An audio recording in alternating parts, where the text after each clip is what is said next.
pang snacks po sa kanila.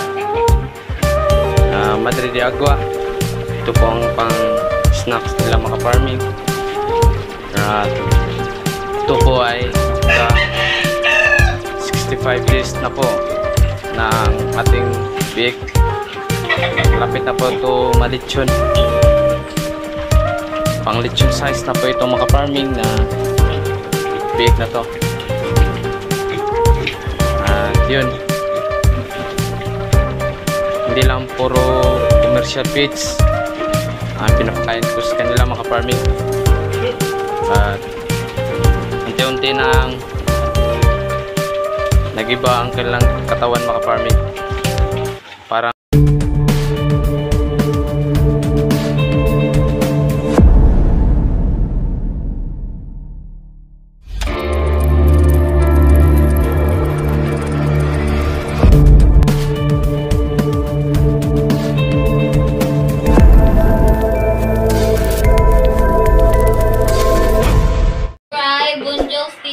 yeah. Open na ba? Pre, Subscribe. yeah.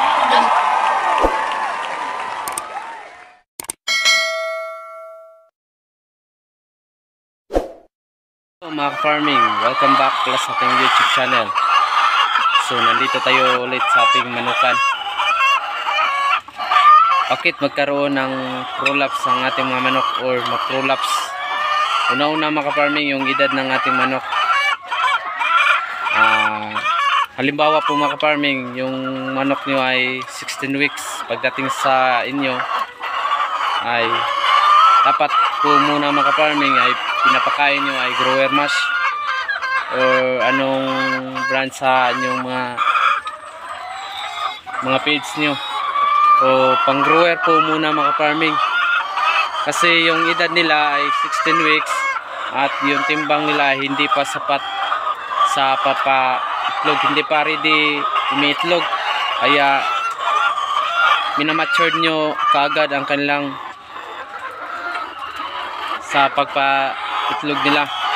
Kaya yan po ang nagkaroon ng prolapse. Dapat po mga farming ay grower mash or grower ang pinapakain nyo, hindi layer. Kasi yung ang pagpaitlog nila mga farming, yung paglay nila ay bata pa. Yun po ay magkaroon ng prolapse pag pinapakain nyo agad ng layer. Doon magkaroon ng prolapse mga farming, yung itlog nila ay malaki. Hindi pa kaya ang kanilang paglay ng itlog. Yun ay yung puwet nila ay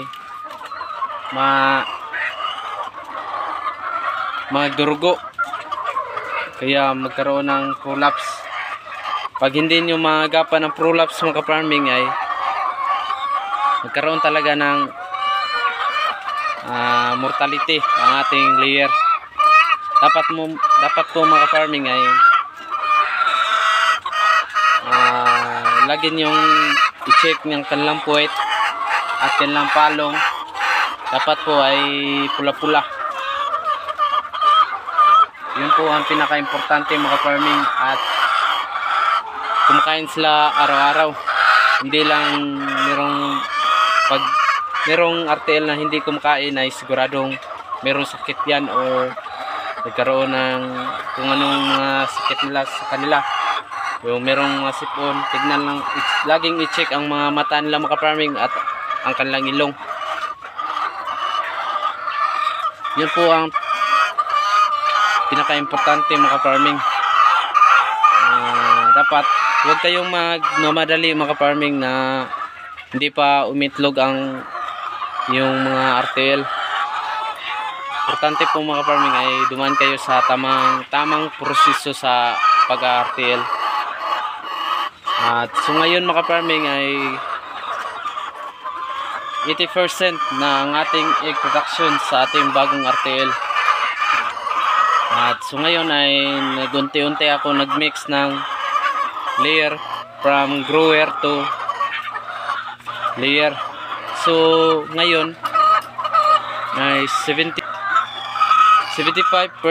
sa grower mash at 25% sa layer mash. At nakikita nyo naman mga farming na ang lalaki ng kanilang palong at malaki na ang kanilang katawan at sakto na sila sa timbang. Pwede na po ito i-pure layer mash. Yun po ang pinaka-importante mga farming. Duman kayo sa tamang proseso sa pag-layer or pag-RTL dito sa pag-aalaga ng RTL. Pangalawa mga farming ay yung feeding program. Ang importante sa feeding program mga farming, meron kayong magsukat kayo ng timbangan 110 grams per day bawat sa ating RTL. Halimbawa po mga farming, ang ating RTL ay 100 heads. Dapat po ay nakapagbigay kayo ng 1 kilong. Halimbawa po mga farming, yung RTL ay 100 heads. Ang ating RTL ay dapat po ay nakapagbigay tayo ng 1 kilo at 100 grams sa ating RTL. Yun po ang pinaka-importante mga farming. Dapat ay meron kayong feeding program at i-check nyo ang mga waterer at kanilang mga kainan. Importante po mga farming, ang kanilang kainan ay malinis at kanilang mga paligid ay hindi maaliwalas, dapat ay malinis din. Yun po ang pinaka-importante mga farming. Pag overfeeding kayo sa ating RTL mga farming ay siguradong meron talagang mga super jumbo na itlog. Pag overfeeding, meron talagang mga manok na matakaw sa pagkain mga farming. Yun po ang pinaka-importante mga farming para maiwasan nyo ang mga prolapse. Hindi talaga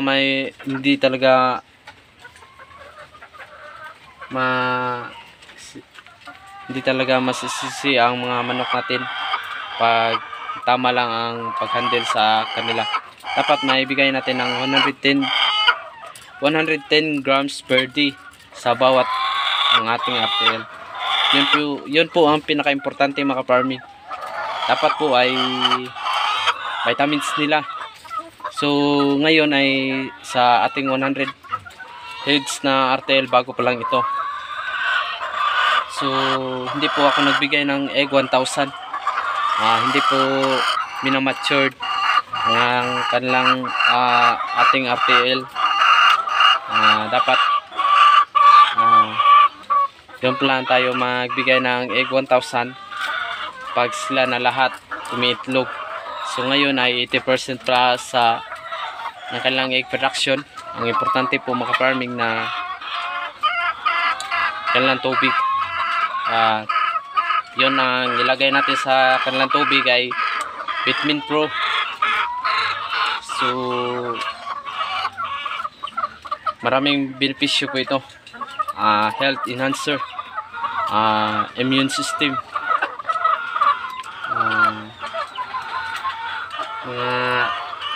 weight nila, weight enhancer. Yun po, marami talagang benepisyo po ang Vitamin Pro. Yun, dalawang bagay po mga farming na para maagapa, para maiwasan natin ng prolapse sa ating mga RTL. Una-una ay hindi po